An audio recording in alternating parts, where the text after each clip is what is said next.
Constraints.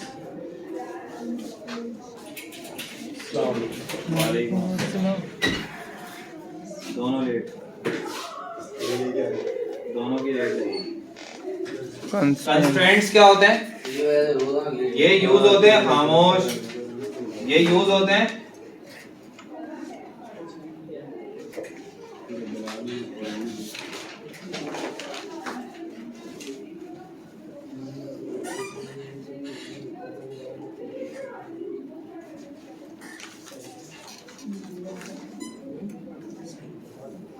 Restrictions के लिए use होते हैं, ठीक है। टेबल के अंदर कोई रेस्ट्रिक्शंस लगानी है या डेटा की बजाय आप लिख दो टेबल, रेस्ट्रिक्ट द टेबल लिख दो, ठीक है। टेबल लिख दो, ये ज्यादा बेहतर है। टेबल के अंदर टेबल लिख दो ना, टेबल के अंदर ही तो होता है। टेबल के अंदर रेस्ट्रिक्शंस लगाने के लिए यूज होते हैं। कर लो यार तुम लोग पहले कर। फॉर एग्जांपल मैंने कहा कि टेबल के अंदर नल वैल्यू नहीं आ सकती, तो मैं उसके लिए यूज करूंगा नल का कंस्ट्रेंट। अगर मैंने कहा कि टेबल के अंदर हमेशा जो भी वैल्यू आएगी वो डुप्लीकेट नहीं हो सकती, तो उसके लिए मैं यूज करूंगा यूनिक।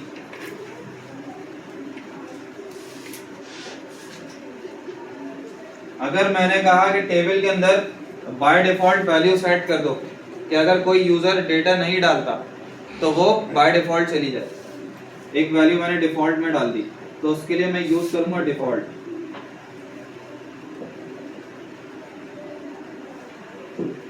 अगर मैंने कहा कि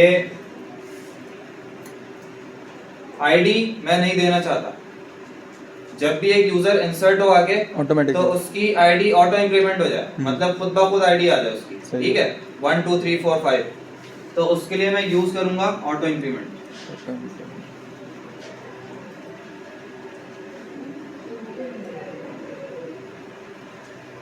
ठीक है।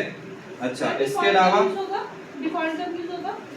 जब डिफॉल्ट वैल्यू सेट करनी हो, अगर यूजर इनपुट ना डाले तो डिफॉल्ट में वैल्यू ये शो करवा दो, तो डिफॉल्ट का आपके पास वो आ जाएगा, कंस्ट्रेंट आ जाएगा।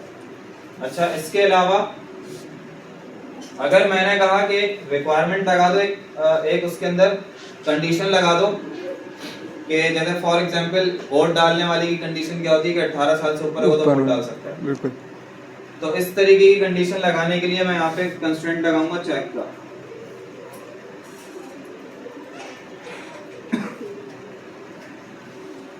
सही है। और इसको हम नॉट नल कहते हैं, नल ने इसको नॉट नल लिख दिया। यूनिक हम यूज करते हैं जब हमें कोई नई वैल्यू चाहिए होती है, हमेशा डुप्लीकेशन अलाउ नहीं होती। फॉर एग्जांपल ईमेल के अंदर लगाते हो ना, ईमेल पे डुप्लीकेशन नहीं चाहिए होती आपको। किसी वेबसाइट पे जाते हो और वो कहता है कि आपसे आप ईमेल रजिस्टर करोगे जी, या क्रिएट अकाउंट करो या यूजर नेम क्रिएट करो, आपने यूजर नेम दिया, उसने कहा वेबसाइट के अंदर ऑलरेडी एग्जिस्ट करता है, नया डालो, कोई अलग सा डालो, न्यूमेरिक डालो या फिर कोई नॉट नल क्या करता था, ये नल वैल्यू एक्सेप्ट नहीं करेगा। खाली वैल्यू। फॉर एग्जांपल टेबल के अंदर कोई वैल्यू आप डालना भूल जाते हो, इंसर्ट ही नहीं होगी, वो कहेगा नॉट नल का कंस्ट्रेंट लगा हुआ है, इसके अंदर कोई वैल्यू डालनी है, रिकॉर्ड नल नहीं हो सकता अंदर का, ठीक है। यूनिक हर हमेशा नई वैल्यू आएगी, डुप्लीकेशन अलाउ नहीं होगी। इसके अलावा डिफॉल्ट, जो भी जिस कॉलम के अंदर डिफॉल्ट सेट करोगे, फॉर एग्जांपल आपने सिटी का एक कॉलम बनाया हुआ, उसके अंदर डिफॉल्ट वैल्यू सेट की है कि भाई आप जो है वो अगर कोई यूजर अपना डेटा डालना भूल जाए, कंट्री डालना भूल जाए, तो आप कंट्री में पाकिस्तान लिख दो बाय डिफॉल्ट, तो जो यूजर कंट्री डालना भूल जाएगा उसकी जगह पे क्या आ जाएगा, पाकिस्तान आ जाएगा, डिफॉल्ट वैल्यू सेट की है। ऑटो इंक्रीमेंट, आईडी खुद ब खुद असाइन हो जाएगी उसको, 1 से लेके स्टार्ट होगी और असाइन होती रहेगी जितने यूजर्स डाटा डालेंगे। इसके अलावा आपका होता है चेक, कंडीशनल बेस्ड होता है ये, जब आपको कंडीशन लगानी होती है तो आप चेक का कंस्ट्रेंट यूज कर लो। अच्छा, इसके अलावा एक होता है आपका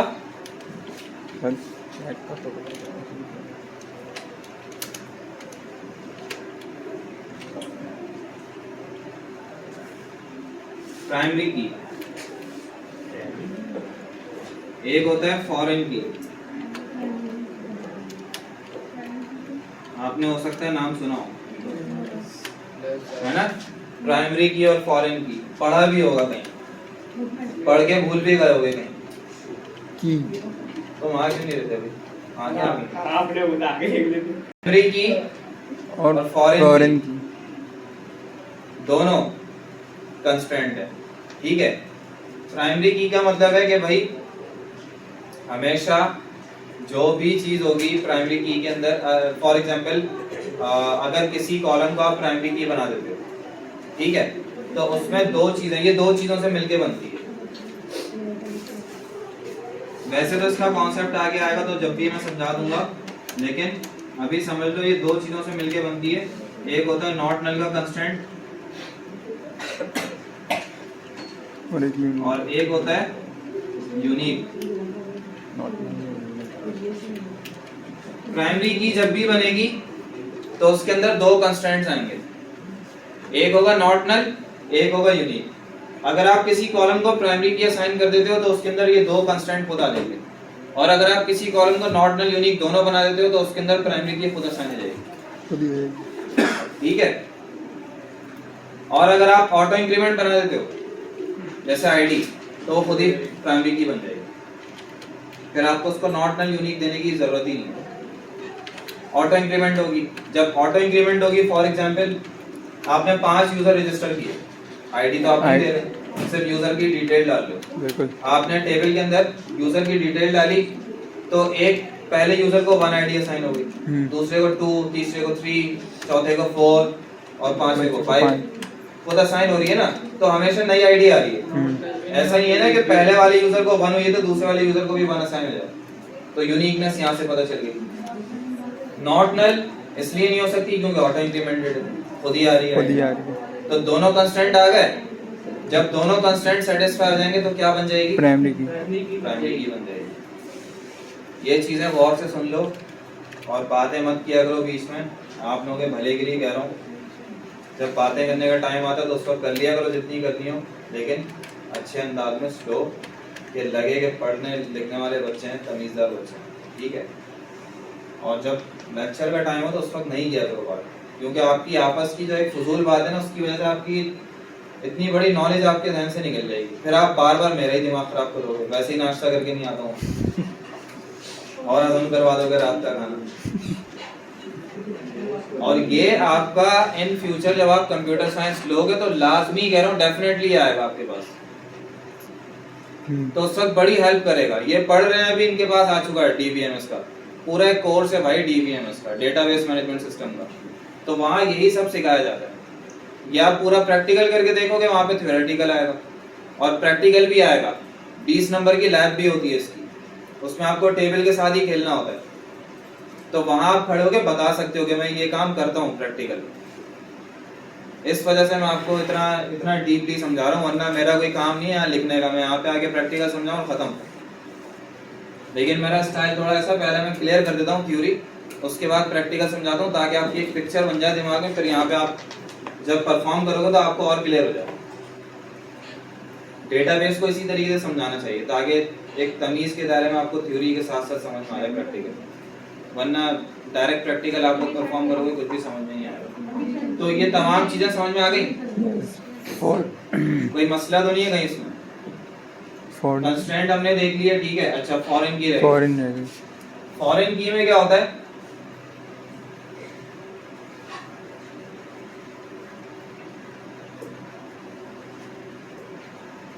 फॉरेन की का ये सीन होता है कि ये बनती है, मैं यहाँ पे लिख देता हूँ,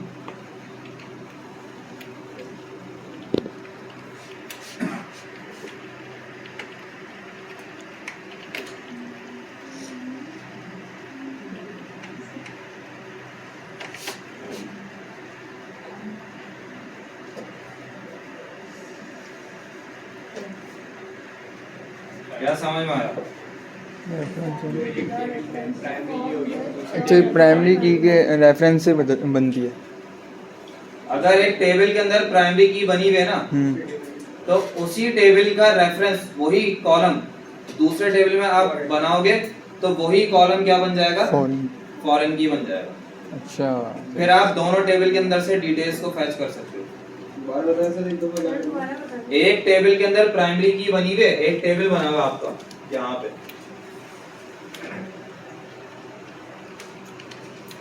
ठीक है। इसके अंदर एक आपके पास कॉलम है आईडी नो नेम, और यहाँ पे नेम लिख दिया आपने। ये आपके पास दो कॉलम्स बने हैं।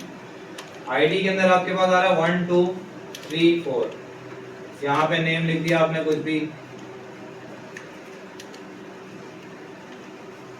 और भी बाकी यहाँ नाम लिखे हैं। अब ये जो आईडी है ना, ये क्या है, नॉट नल भी और यूनिक भी है। इसका मतलब ये क्या बनी हुई है, प्राइमरी। प्राइमरी की। अब एक दूसरा कॉलम आपने बनाया, ये फॉर एग्जांपल कॉलम है स्टूडेंट्स का, ठीक है, और ये कॉलम है आपका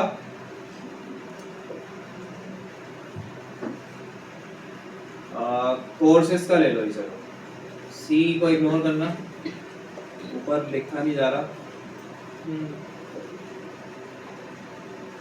इसको आप कर दो एस आईडी स्टूडेंट आईडी, इसको आप कर दो course ID C ID Daya,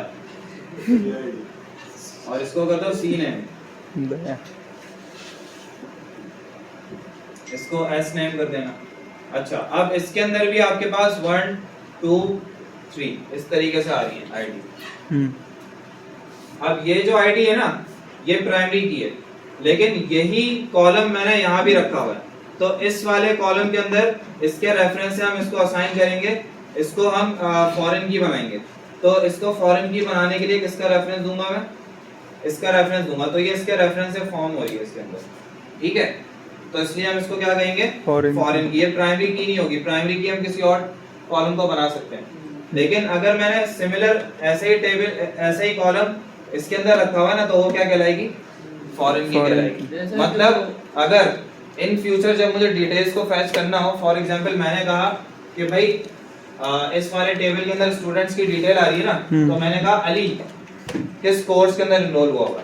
for example यहाँ पे कोर्स लिख दिया मैंने, PHP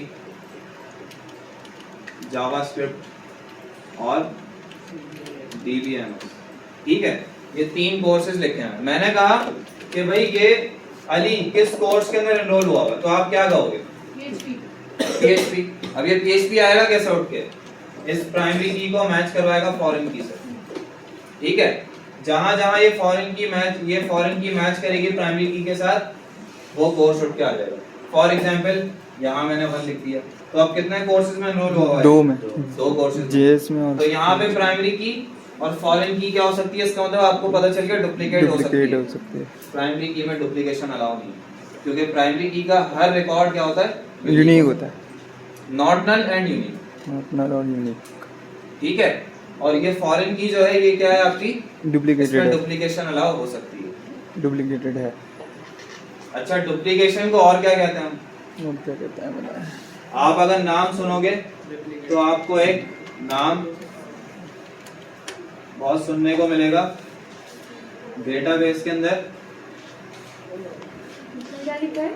redundancy, redundancy, data redundancy सुनोगे आप नाम, इसका मतलब होता है डेटा की डुप्लीकेशन, एक डेटा का बार बार रिपीट होना। जैसे ये रिपीट हुआ ना, 1 आईडी दोबारा रिपीट हो गई, तो ये डेटा की रिडंडेंसी है, duplication of data, data redundancy आपकी बुक में लिखा हुआ है, ठीक है। और अगर डेटा की रिडंडेंसी खत्म करनी हो, तो उसके लिए हमारे पास एक प्रोसेस आता है जिसे हम कहते हैं नॉर्मलाइजेशन।